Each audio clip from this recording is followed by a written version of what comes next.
নমস্কার বন্ধুরা, তন্হির পাকশালাতে সবাইকে স্বাগত। চটজলদি কোনো রেসিপি যদি বাড়িতে বানাতে হয় তাহলে এইরকমভাবে মেটের মশলা কারি অবশ্যই বানাতে পারেন। খুব কম সময়ের মধ্যে তৈরি হয়ে যায় দারুণ সুস্বাদু রেসিপি। রুটি হোক বা পরোটা বা সাদা ভাত, সব কিছুর সাথেই দুর্দান্ত লাগে। তাহলে দেখে নেওয়া যাক আমার আজকের এই রেসিপিটি। মেটে মশলা কারি বা কলেজি মশলা কারি বানাবার জন্য নিয়েছি এখানে 500 গ্রাম পরিমাণে মেটে। তবে এখানে আমি খাসির মেটের ব্যবহার করেছি, আপনারা চাইলে চিকেনের মেটেরও অবশ্যই ব্যবহার করতে পারেন। যেটা আপনারা খেতে পছন্দ করেন সেই মেটে দিয়েই কিন্তু রান্নাটা করা যায়। আর মেটেগুলো একটু বড় টুকরো করে কেটে নেব। আমি আমার নিজের পছন্দ মতন বড় সাইজের টুকরো করে কেটেছি। আপনারা অবশ্যই আপনাদের নিজেদের পছন্দ মতন ছোট বড় টুকরো করে কেটে নিতে পারেন।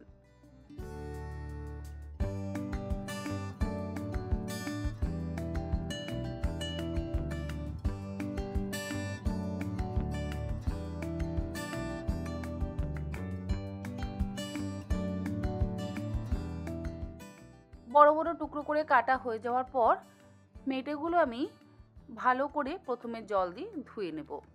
জল দিয়ে ধুয়ে নেওয়ার পর এর মধ্যে দিয়ে দেব বেশ কিছুটা পরিমাণে ভিনেগার। ভিনেগার দিয়ে 20 থেকে 25 মিনিট এইভাবে ভিজিয়ে রাখবো। ভিনেগারের সাথে অল্প একটু জলও আপনারা চাইলে মেশাতে পারেন, মানে 1/4 কাপ পরিমাণে ভিনেগার আর 1/4 কাপ পরিমাণে জল দিয়ে মোটামুটি আধ ঘন্টা ভিজিয়ে রেখে তারপরে এক্সট্রা যে জলটা আছে সেটা ফেলে দেবেন। তাহলে দেখবেন যে ব্লাডগুলো থাকে সেটা কিন্তু বেরিয়ে যায়।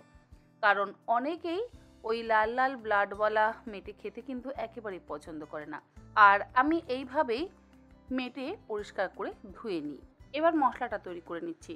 গ্রাইন্ডিং জারের মধ্যে দিয়ে দিলাম 2টো বড় সাইজের চৌকো টুকরো করে কেটে নেওয়া পেঁয়াজ, 4টে কাঁচা লঙ্কা, হাফ ইঞ্চি আদার টুকরো, তার সাথে 10 থেকে 12 কোয়া রসুন। রসুনের পরিমাণটা একটু বেশি ব্যবহার করছি। অল্প একটু জল দিয়ে একদম মসৃণ করে বেটে নেব। রসুনের পরিমাণ যদি একটু বেশি ব্যবহার করা হয় তাহলে আবার মেটের এই আঁশটে গন্ধটা কিন্তু থাকে না। মশলা আবার বেটে নেওয়া হয়ে গেছে। রান্নাটা করবার জন্য এখানে সর্ষের তেল ব্যবহার করছি, তাই জন্য কড়াইতে দিয়ে দিলাম 4 টেবিল চামচ পরিমাণে সর্ষের তেল। মেটে রান্নার ক্ষেত্রে তেলের পরিমাণটা একটু বেশি ব্যবহার করলে ভালো হয়, তবে আপনারা আপনাদের নিজেদের পরিমাণ মতন তেল অবশ্যই ব্যবহার করতে পারেন। তেল গরম হয়ে যাওয়ার পর ফোড়ন দিয়ে দিলাম একটা তেজপাতা। তেজপাতাটা মাঝখান থেকে ফাটিয়ে নিয়েছি। আর এর মধ্যে একে একে কিছু গোটা গরম মশলা ফোড়ন দেব। গোটা গরম মশলার মধ্যে দিয়ে দিলাম 3টে ফাটিয়ে নেওয়া ছোটো এলাচ। তার সাথে দিয়ে দিচ্ছি অল্প একটু শাহি জিরা। শাহি জিরার বদলে আপনারা চাইলে নর্মাল যে গোটা জিরে আমরা ফোড়ন দিই সেই জিরেও কিন্তু ব্যবহার করতে পারেন। আর দেব সামান্য পরিমাণে একটু জয়িত্রী আর 4-5টা লবঙ্গ। দারচিনির ব্যবহার আমি করছি না, তবে আপনাদের যদি দারচিনি ব্যবহার করতে ইচ্ছে হয় আপনারা অবশ্যই 1টা বা 2টো ছোটো টুকরো দারচিনি ব্যবহার করতেই পারেন।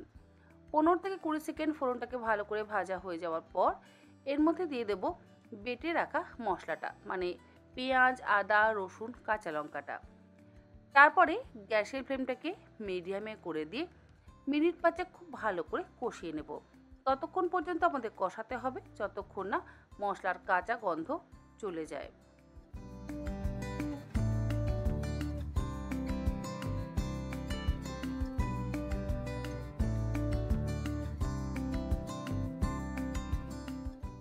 মিনিট 5 মিডিয়াম ফ্লেমে কষানো হয়ে যাওয়ার পর এর মধ্যে একে একে গুঁড়ো মশলাগুলো দিয়ে দিচ্ছি প্রথমে হাফ চা চামচ পরিমাণে হলুদ গুঁড়ো, তার সাথে দিয়ে দিলাম 1 চা চামচ পরিমাণে কাশ্মীরি লঙ্কার গুঁড়ো।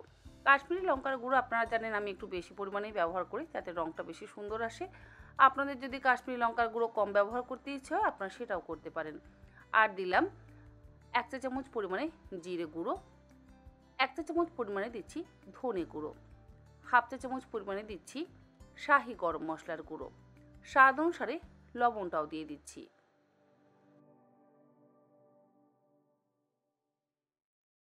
তারপরে এই সমস্ত কিছু একসাথে খুব ভালো করে লো টু মিডিয়াম ফ্লেমে কষিয়ে নেব।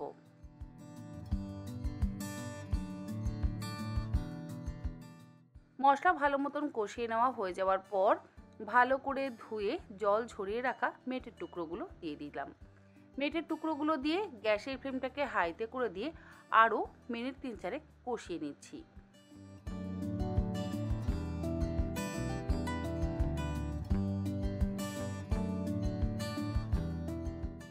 3-4 মিনিট কষানো হয়ে যাওয়ার পর গ্যাসের ফ্লেমটাকে লোতে করে দিয়ে ঢাকা দিয়ে মেটেটা মিনিট 5 সেদ্ধ হওয়ার জন্য অপেক্ষা করব।